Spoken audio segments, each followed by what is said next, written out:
มันก็ออกมาเฮ้มาให้ได้ช็อตดีไงเขาเลยเพื่อปืนดูแลอะไรมาให้ได้ช็อตดีก็ออกไม่ได้ขอบคุณเนาะ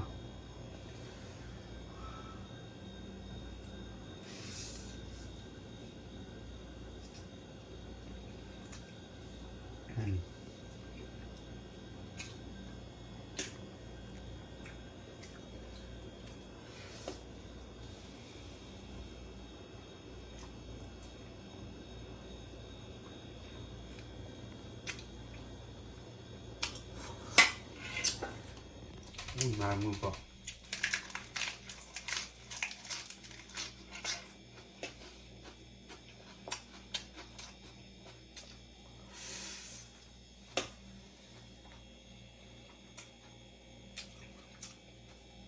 มันก็ที่แรกก็ลูกก็แล้วก็ลูกก็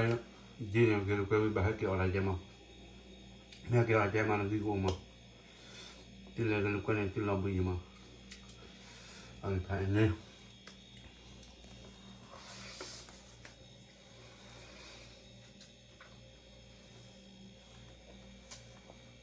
ถ้าดีไม่เราเอาไปทำมาละ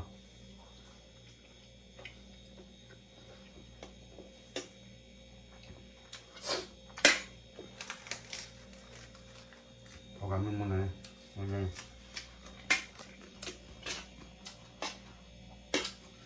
ก็ดีนะตัวกูมา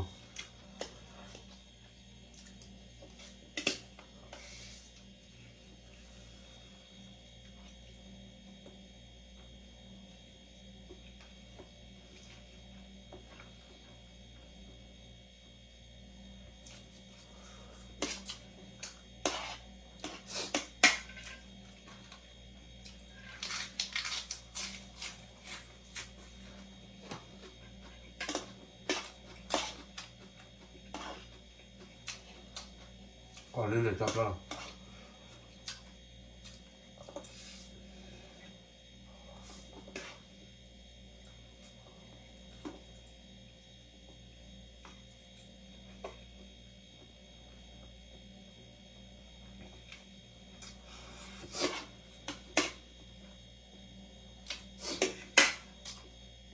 ว่าอาหารนะคือกบแต่ยังกูไม่ทอดด้วยเนี่ยที่บอกมันมาใช่ดีมั้ย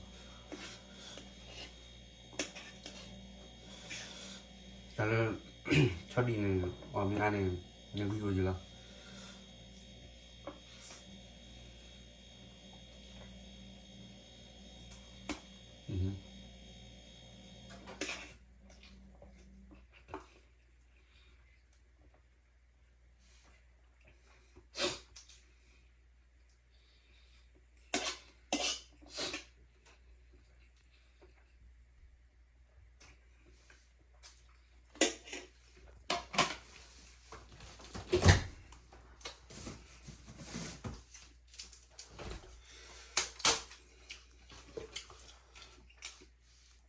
ยอเวลาชอบดีเพื่อนชิมอ่ะ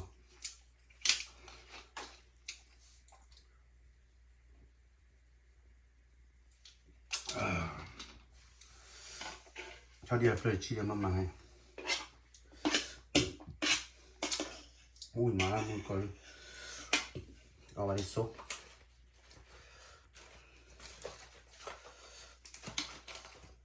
เอาลูกแก้วจัดตลง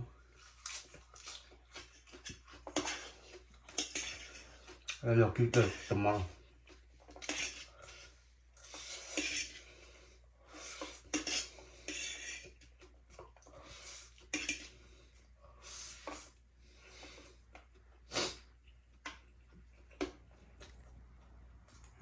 พอดี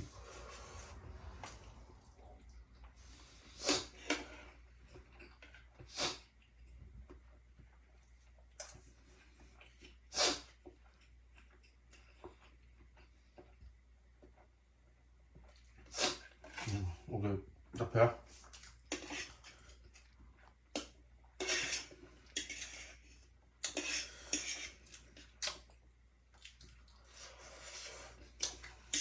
จับเอาเลยดีเนาะ